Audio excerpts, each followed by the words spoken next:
This is a special report. This seal of the state of New York, the legislature passed a modification to the seal. You see in the middle of the seal 2 words, Excelsior, state motto, ever upwards, aspirational, we can be better, we can lift ourselves, Excelsior. And we added e pluribus unum, which is actually more appropriate today than when we started this process. E pluribus unum, out of many one, out of many one. It was our founding fathers' fundamental belief for this nation. Adams spoke to it, Madison spoke to it, Jefferson spoke to it. Although they had a lot of different opinions while they were doing the Constitution, the one thing they agreed with was e pluribus unum, out of many one. And it was good advice then, it's even better advice today. The curve continues to go up. The number of tests has reached a new high. We did over 21,000 tests. Thank you to our great health department. We have over 10,000 new cases, 102,000 total tested positive, 14,000 hospitalized, 3,700 ICU patients, 8,800 patients discharged. That's good news. Number of deaths, highest single increase in the number of deaths since we started, 2,300 to 2,900 deaths.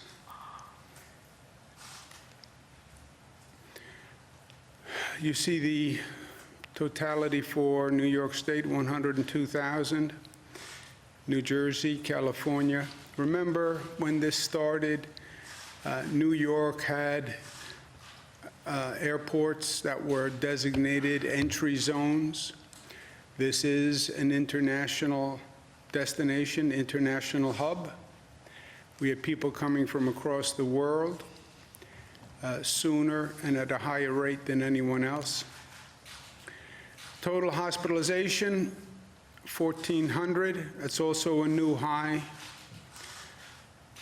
Daily ICU admissions is down a little bit, but you had more deaths, you have more people coming into hospitals than any other night. Also more people going out, which is obviously the ebb and the flow that's coming in and out of the hospital system. The hot spots, we now track on a nightly basis how many people go into what facility, so we can track the increase in what's happening. You see an increase in New York City, as we knew. Certain communities, frankly, more in New York City than other communities. But you also see an increase on Long Island, which is something we're concerned about. Long Island does not have as elaborate a healthcare system as New York City. We don't have the same amount of resources on Long Island, and we see an increase in the number of cases on Long Island, and that has us very concerned. Supplies, PPE, are in short supply, as they are across the country. We need companies to make the materials. It is unbelievable to me that in New York State, in the United States of America, we can't make these materials, and that we are all shopping China to try to get these materials, and we're all competing against each other. These are not complex materials. And we will work with New York manufacturers. We'll finance the transition necessary to make these materials. I mean, we talk about them as if they're very complicated. This is an N95 mask. This is it. It was 70 cents before this started. It's now as high as $7. But this is all that an N95 mask is. It's fabric, it's material, the FDA has the specifications, and then it's 2 pieces of elastic cord. It can't be that we can't make these. This is a gown. We call them gowns. This is a gown. It's there's nothing sophisticated about the manufacturing of this garment. Not to degrade the garment. There's nothing sophisticated about the material. It can't be that companies in this country and in this state can't transition to make those supplies quickly. Again, I understand if there's a financial burden, we will address that, and we will work with you. So please contact us. Javits is going to be converted to a COVID facility. The original plan was to use Javits. Javits is a state convention center. It was retrofitted by the Army Corps of Engineers to hold 2,500 people. The original plan was that it would not take COVID patients, COVID-positive patients. It would take non-COVID patients, and it would be an overflow for hospitals. As it turned out, we don't have non-COVID people to any great extent in the hospitals. Hospitals have now turned into effectively ICU hospitals for COVID patients. So we wanted to convert Javits from non-COVID to COVID. It's federally run. Frankly, the federal agencies were not eager to do that. FEMA was not eager to do that. I called the president. I spoke to him about it yesterday morning. Yesterday afternoon, the president called me back, said he spoke to the task force. They would grant the request to transition the Javits Center to COVID only. That adds 2,500 beds. So that is a very big deal. And I thank the president for doing it. He did it despite the fact that the federal agencies were not eager to do it, and he did it quickly. So I thank him for that. It's a big deal for us. We're still challenging, we still have the challenge of ventilators. We don't have enough, period. This situation is very simple now. People come in, they're almost all COVID people. Ironically, the number of non-COVID cases has dropped because so many things are shut down that you don't have the same number of automobile accidents or people getting hit by cars. You don't have the same crime rate. So you don't have the same number of trauma cases coming into a hospital. They are COVID cases, and many of them go right to the ICU. In the ICU, you need a ventilator. And if you don't have a ventilator, the process stops, and we don't have enough ventilators. We're doing everything possible, splitting of ventilators, using BiPAP machines by this new protocol, using the anesthesia ventilators. We're talking to the federal government to be as helpful as they can from the federal stockpile. But in truth, I don't believe the federal stockpile has enough to help all the states, because you can't buy the material at this point. We're still trying to buy from China. We're working with Alibaba, which has been very, very helpful to us. I spoke to Jack Ma and Mike Evans, who is the president, and they have been personally gracious and very, very helpful in trying to get us to source material from China. But we're going to have to redeploy ventilators from across the system. In other words, there are hospitals that have ventilators. There are hospitals that have PPE equipment. There are private sector companies that have PPE equipment that they are not using, that we're going to need to redeploy to the places in the hospitals where we need them. I had a conversation with a hospital administrator yesterday. I understand they don't want to give up their ventilators. Ventilators are expensive pieces of equipment. I understand that even if they're not using them, they are reluctant to see them go out the door. The theory is if the government gets them, they'll never get them back. I understand that, but I don't have an option, and I'm not going to get into a situation where we know we are running out of ventilators and we could have people dying because there are no ventilators, but there are hospitals in other parts of the state that have ventilators that they're not using. I'm just not going to allow us to go there. I think it would be wholly irresponsible. So I'm going to sign an executive order that says the state can take ventilators and PPE from institutions that don't need them now and redeploy them to other parts of the state and other hospitals that do need them. Those institutions will either get their ventilator back or they will be reimbursed and paid for their ventilator so they can buy a new ventilator.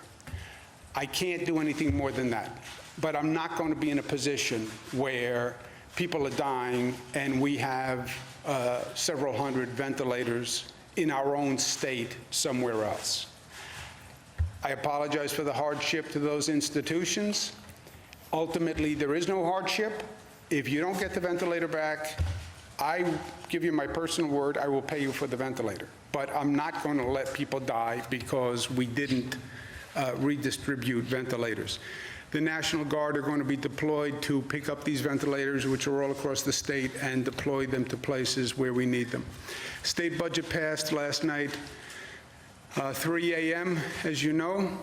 The state budget was extraordinary. First, it passed a lot of major policy initiatives that we should all be very proud of. The nation's first domestic terrorism law. It improved bail reform. It addressed this child vaping scourge that is going across this nation. We banned fentanyl, a ban against the repeat subway sex offenders, campaign finance reform, paid sick leave, middle-class tax cut, a very aggressive airport construction program, and accessible renewable energy siting. I understand we're all consumed with the coronavirus situation, but you have to be able to walk and chew gum. We have to move forward at the same time, and that's why passing the budget and these pieces of legislation were important, because these issues are still important. And child vaping, et cetera, surrogacy, these are major issues for people. And they passed last night, and congratulations. The budget was difficult because the state has no money. And how do you do a budget when you can't really forecast revenues? And we came up with a somewhat novel budget that actually is calibrated to future revenues or losses. So we really start with an assumption, and then what we're saying is when we see how much revenue the state makes, how fast the economy comes back, what the expenses are, we'll calibrate accordingly. We are heavily reliant on the federal aid legislation that gets passed. The federal government has passed a couple of pieces of legislation. They're planning to pass another piece of legislation. It's very important that whatever legislation they pass helps state and local governments. When you deprive a state government, all you are actually achieving is that that state government has to turn around and not fund the programs that were dependent on that state government. We fund education, we fund health care. I spoke to Speaker Pelosi today. She's working on the program for the next piece of legislation. She understands fully the need of state governments. She understands fully the need of local governments. She understands my position on how New York was shortchanged in the past bill. And she said she's going to do everything she can do to help New York. I've worked with the speaker many times. I've known her for 30 years, and I believe her, and her credibility and her competence is unparalleled, in my opinion. So I'll be working with the speaker and the rest of the congressional delegation going forward. But we need federal assistance. Depending on how much federal assistance we get, will be that calibration of the budget going forward. Coronavirus response in general. There's a lot of conversations about how we should respond to this governmentally or from an intergovernmental perspective. People want to say, well, this is a states' rights question versus federal interference. Who should decide what's done on a state level? There is no governor who is arguing that their states' rights are being trampled, right? So it's not a states' rights issue. No one is standing up saying the federal government is trampling my rights. I've said that on other occasions, but no governor, Democrat or Republican, is saying that here. Every state is saying the same thing. I need help, I need assistance. So I don't consider this a situation where the federal government is interfering with a state's right. This is a situation that is by definition, a national disaster emergency situation where the states need and welcome the federal assistance. I was in the federal government, as you know. I worked on scores of federal emergencies. The only operational model that I see that could potentially work here at this stage where we are today with the realities we're facing, where no state can get the supplies they need. No state can get the PPE they need. No state can get the ventilators they need. The market has literally collapsed. The only operational model that I see is you have curves. We've been talking about our curve. You have curves in different parts of the country, and those curves occur at different times. It depends on when the outbreak started in that region, how quickly it spread. So you have different curves in different parts of the country occurring at different times. I think the only practical solution at this point is focus on the emergency that is in front of you. Focus on the emergency at the place and time that is in front of you. And then redeploy to the next situation. So New York is the tip of the spear, so to speak. We have the high numbers. We have the first major encounter. Deploy resources to New York. We'll hit that curve. We'll be at the top of the curve. 17 days, 21 days, we're on the other side of the curve, and we're coming down. And then I don't need the ventilators that we've amassed and split and the BiPAP machines.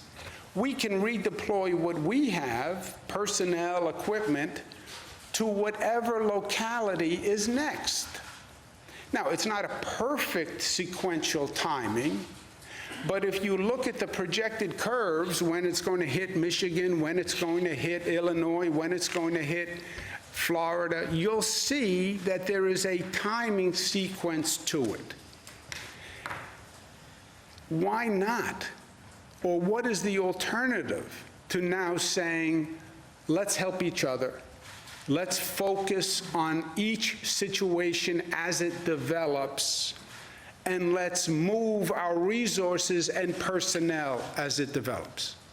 What is the alternative to the crisis that we see looming nationwide? You do not have enough. The federal government does not have enough material to sit there and say, whatever you need, I can get you. Don't worry, California, don't worry, Michigan, don't worry, New York, don't worry, Florida. They can't. They can't. They have essentially said, I don't have enough in my stockpile to handle all of this. And then you get into a blame game. Should it have been in the federal stockpile? Should states have had stockpile? Forget that. The reality is, how do you handle this operationally unless you go from place to place with the proviso that you say, and then each state has to help every other state as we go along? There is a simple analogy to this that we live all the time. When we have minor emergencies or disasters, when we have a minor hurricane, that's regional in nature, or a minor flood. Power goes out. What do? All the power and utility companies from all across the country descend on that region that needs help, right? After a hurricane, power lines are down, you look at the highways, you see all those trucks coming in from different states, right? Arizona trucks, Colorado trucks. When Florida has a hurricane, what do? We get in the trucks, everybody drives down to Florida. Personnel, etc. When Puerto Rico got into trouble, what did we do? Con Edison, New York, Rochester Gas, they all went down to Puerto Rico. Why? Because help the place that has the crisis. This is that on a macro scale. New York is in crisis. Help New York. And then pick up, decamp, and then go to the next place as this rolls across the country. There's not a perfect timing. There will be 2 parts of the country that hit an apex at the same time. There will be 3 parts of the country that hit an apex at the same time. But I do not see any operational, practical alternative to dealing with this going forward. And by the way, this is all operational.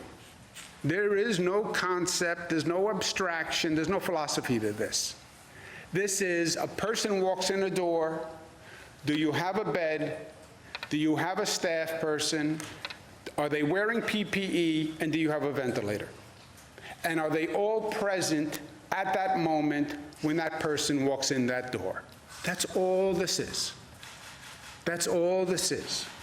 Forget testing, vaccines. That's a separate project. That's not where people are going to die in the near term. People are going to die in the near term because they walk into a hospital and there's no bed with a ventilator, because there's either no bed or no staff or no PPE or no ventilator. That is what is going to happen. And I think this is the only way to avoid it. And look, I believe the American people are there. You know, how many times have we seen a disaster across this country, and how many new Americans just show up to help? I mean, it's in the American DNA to say, we're here to help one another. It is e pluribus unum. I didn't have to put that on the seal. That's just a reminder. Out of many, one. We're community, we're Americans. We're a family, we're brothers and sisters. There's a commonality. Well, I'm a New Yorker, you're from California. I know, those are lines on a piece of paper. We are the same. We're the same. And we know that here in New York. I asked for people to come help New York. Health officials, health professionals, 20,000 people volunteered in a matter of days to come help New York in the middle of a pandemic. 20,000 people. Think about that. 20,000 health professionals said, I'll leave my home and come to your state. Systematize that volunteerism. Systematize that generosity, that charity, and that expertise. And that's how we beat this damn virus as it marches across the country. We just deploy in front of the virus as it works its way across the country. In any event, when our curve is over, that's what we're going to do. New Yorkers are going to take what we've amassed. We're going to take our equipment, we're going to take our personnel, we're going to take our knowledge, and we will go to any community that needs help. We're learning things that, fortunately, no other community had to learn because we're first and because of the intensity of the situation here. When our urgent need is over, we will help any community in this nation that needs it, because that outpouring has been there for us. You know, I remember post 9/11. And I remember post 9/11, without asking anyone for anything, the people who showed up in New York just to help. Tradesmen bringing tools, people bringing food, people bringing trays of cookies, whatever. They just showed up. Nobody asked. They just showed up and said, I'm here to help, or stood on a corner helping people. That's America at its best. And at this time, when we're dealing with our worst, let's deploy America at its best. And we know what that is, and that can help us. Questions, comments? How many wear face coverings? Dr. Zucker? So there's no data to support the effectiveness of face masks, and I understand that usually we like to have base things on evidence, and unfortunately in difficult times like this, we have to go with expert opinion, and right now the data there isn't data to suggest whether masks, except for those who are ill and those who are healthcare workers, and that's why we're reserving those for healthcare workers. Well, the U.S. sitting there said he was pointing to a study that showed that there is evidence of that. Well, the evidence that, like I was saying, that there's no clear evidence to suggest that face masks, whether made out of cloth or even whether general public using face masks, but we're continuing to look at the data all the time that's coming in, and we're examining that right now. I think it's, let me ask the doctor for a qualified opinion. I think it's fair to say the masks couldn't hurt unless they gave you a false sense of security. You know, when a doctor talks about a mask, they're talking about a form-fitting mask that goes around your nose that doesn't allow any other air to come in. That's really what a mask is. So to ask a doctor, does a bandana help? I said to the doctor inside, I said, you know, I'll just get the bandanas that I wear when I ride my motorcycle. And he was like, yeah, that's not going to help. This is what the doctor thinks of as a mask, right? But could it hurt? Might it help? I think it's fair to say yes, but don't get a false sense of security that now you don't have to social distance and you don't have to take the normal precautions because you're wearing a bandana. Is that fair to say? That's absolutely fair to say. How many ventilators do you expect to seize from upstate hospitals, and how are you going to decide, you know, if the curve hits in upstate at the same time that New York City still needs those ventilators? How do you decide who gets First them? of all, don't use the word seize. I didn't use that word. That's a harsh kind of word. It's sharing of resources. We're going to share resources. We're not going to have any part of the state that doesn't have the resources they need because we didn't share resources. We are tracking every night, every hospital, who comes in, what they have, what they need. And we're just sharing and shifting resources, which is the only intelligent thing to do among one group of people. Right now, the numbers in upstate New York are lighter than the numbers in downstate New York. But that is going to change. It is in New York City. Now you're seeing Long Island start to light up. We had Westchester light up. Numbers are growing in Erie. You're going to see that wave move through the state. You've been watching it every day on that map as every state, every county is now colored in. We're going to shift resources all across the state to whatever place has that need at that time. And we're going to make sure every hospital has the resources they need to do the normal business. What is fascinating is the normal business has dropped off dramatically for a hospital. Why? We canceled all elective surgery. So elective non-critical surgery is not happening. And when we close down most of society and people are staying home, less people are getting hurt. Less bicycle accidents, less crime. So hospitals who are not dealing with COVID are seeing very low activity. And it's not that we're going to leave any healthcare facility without adequate equipment, but they don't need excess equipment now, right? Most of these hospitals put together stockpile, You'll have 50,000 masks. Well, 50,000 masks, how long does that last you? 5 months it lasts me. Okay, you don't really need a 5-month supply right now. Keep a 1-month supply, give me 4 months, and God forbid you need it because there's a problem, I'll redeploy it the other way. Otherwise, I owe you 4 months' worth of masks, and I will pay you for it. Well, so following Marie's question, how many ventilators are we talking about going from upstate to downstate? We have to see how many. We haven't done that calculation, Jesse.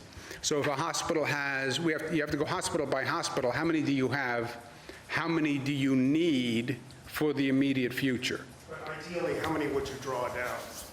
There could be several hundred excess ventilators in hospitals that don't have a COVID response right now. And are you still anticipating or projecting that you've basically got 6 days worth of supply in New York City, or would this fiddle with that number a little bit? This is a number, several hundred could represent several hundred lives. So am I willing to deploy the National Guard and inconvenience people for several hundred lives? You're damn right I am. Several hundred ventilators doesn't fix the problem, obviously, but it's a significant number of ventilators when you can't find ventilators anywhere else and you've done everything else that you can do. Oh, we're still at 6 days. Yes, basically. yes. Are you refusing to? Well, let's do it this way. 5 days or- Let's do it this way. You're burning the burn rate is about 300 ventilators per day. If you find 300 excess ventilators, you found another day. Are you refusing to release the ventilators if the states ask for them? Well, look, it's human nature, right? Let me borrow your equipment. No. I'd rather keep my equipment here. Government is going to take it. How do I know I get it back? How do I track it? It's an expensive piece of equipment, by the way. Ventilators now it's like $50,000. When we started, it was about $20,000. So it's not like asking to borrow a cup of sugar, Are you confident that this order would stand up in court? I mean, certainly these private hospitals could make a Fourth Amendment argument, Yes. unreasonable seizure. You think they might sue me? I mean, possibly.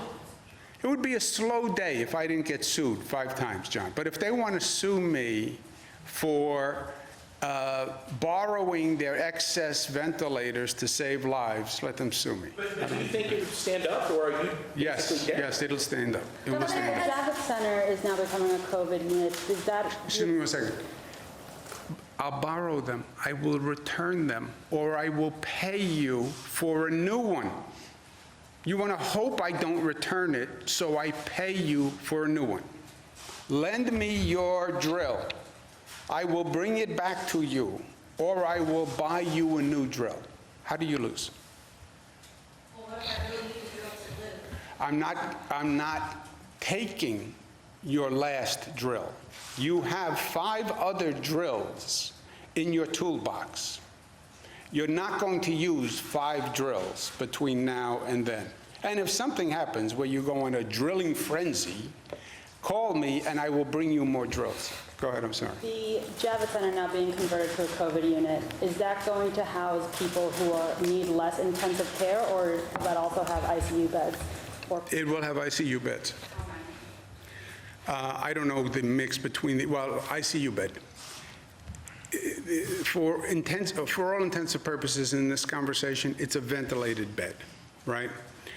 So how many ventilators will be in Javits? It's federally staffed. They're going to have to find the ventilators for it, so it's going to be up to them. Do you find the ventilators in the stockpile? How does that work? That would be from their stockpile, yes. As the number of sick cops in the NYPD continues to rise, is there going to be a percentage of how many cops that would make you potentially, take over the NYPD with either the state police, or is there something that you're considering there? look, we have this situation all across the board. We have TWU workers, transit workers, who have a very high rate of illness and who, by the way, are doing heroic work. And I want to thank them very much, John Samuelson, the Transit Workers Union. To run those trains, run those buses every day, talk about social distancing. You're a bus driver, right? It's hard to social distance. You're a train conductor, pulling into stations all across the city. So they're doing heroic work. Very high rate of illness. That's a problem. It's a problem in the NYPD. It's a problem in the FDNY.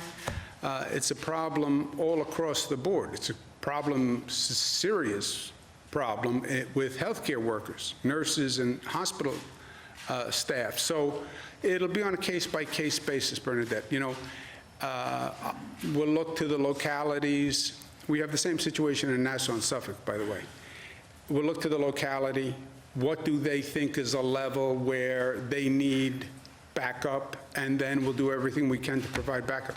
But is there a point that you would require a state takeover of the NYPD?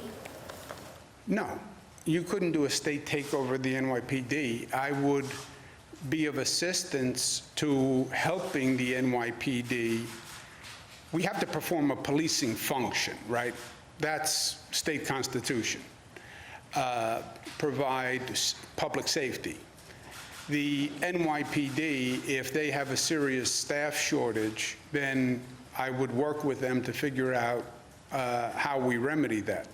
But the NYPD is something like 30,000 employees. There is no replacing 30,000 employees. Now, there was an update on the number of COVID patients from the New York City area who have been transferred to upstate hospitals, especially in the capital region? Does anybody know that? We have transferred over the course of the last 2 days several dozen patients back up to this area, and we're working closely with the hospitals down there. Governor, have you spoken to federal authorities about the situation on the Comfort? We reported last night that there were only 20 patients there. That seems to be a vast underutilization of that. Yeah, I did not speak to the president about the Comfort in any depth. The Comfort, the original agreement on the Comfort, the ship, was for non-COVID people. I think the Navy, I'm going to speak to the Secretary of Defense. The Navy's position is they don't want to put COVID people on the ship because it would be too hard to disinfect the ship afterwards. That's my rough interpretation of what they're saying. But there also seems to be other types of patients that they're rejecting as well, right? I've not heard that. Well, we only have COVID and non-COVID patients, right? And the need is really for the COVID patients. I know they're not taking COVID-positive patients, but they said that from day one, in fairness. Now, I don't know the science of ship disinfecting to know whether or not they're being overly dramatic, but so I'll take their word for it. Governor, could we return to the slide with the total confirmed cases of coronavirus? Yeah, but that tests my technological ability, Zach, which you know is a little. Which one did you want? The one with the total, the county breakdown of the confirmed cases. The county. Breakdown. Can one of you, can you do that? There must be some better way of doing this. And There's got to be a better way. do you have the update on any measures taken by the administration to lessen crowding in state prisons where cases continue to grow? We have no measures to lessen crowding in state prison. We have put in a number of regulations and rules to reduce the risk, but reducing the prison population, we don't have any way to do that right now. Is this the slide you were talking about? Positive cases? Have any of those measures in state prisons been any different than those at nursing homes or other facilities? Yeah, I can get you a full list of both. There's been an uptick of domestic violence cases from people having to co-shelter together. Is there any way or any assistance the administration can provide for people? So the state has a 1-800 number. It's 1-800-942-6906. That's our domestic violence hotline. Women should know that they don't have to stay in those situations. We will help them relocate. We will help them find safe shelter.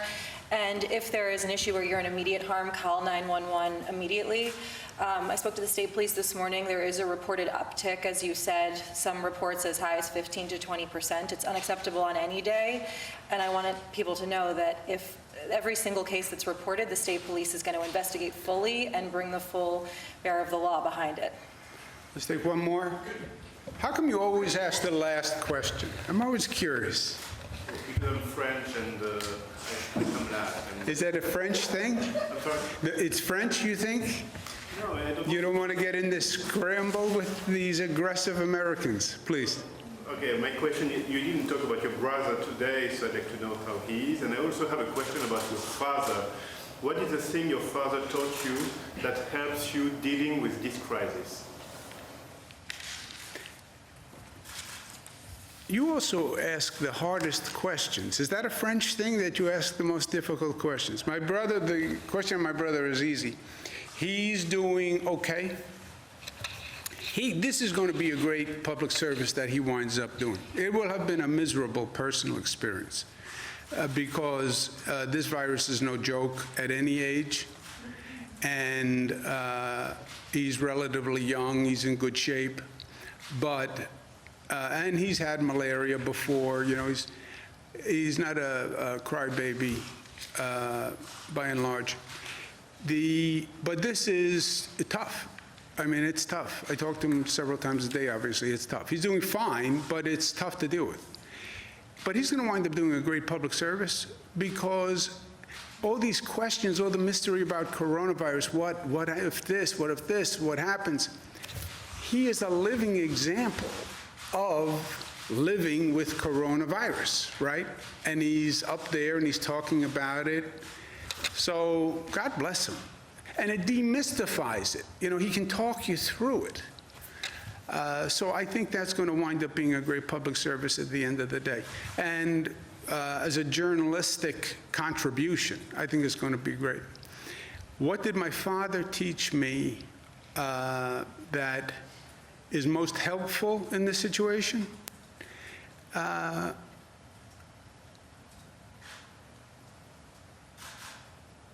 You know, he taught me so many things on so many levels that it's hard to say.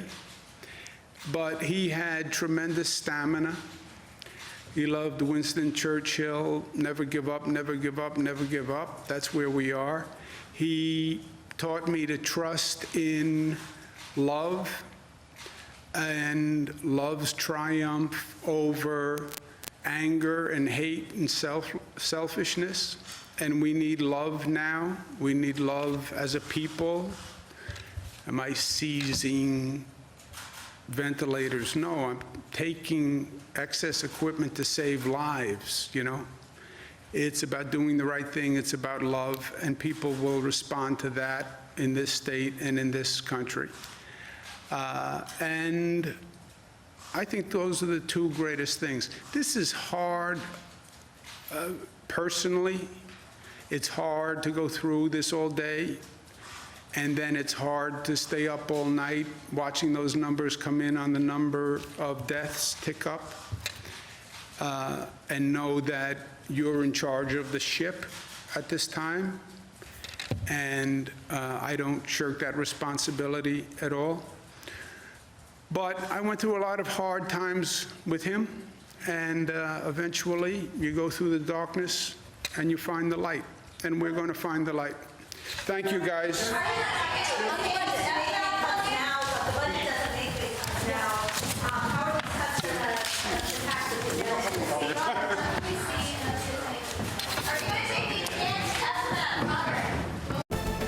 This has been a special report from CBS 2 News.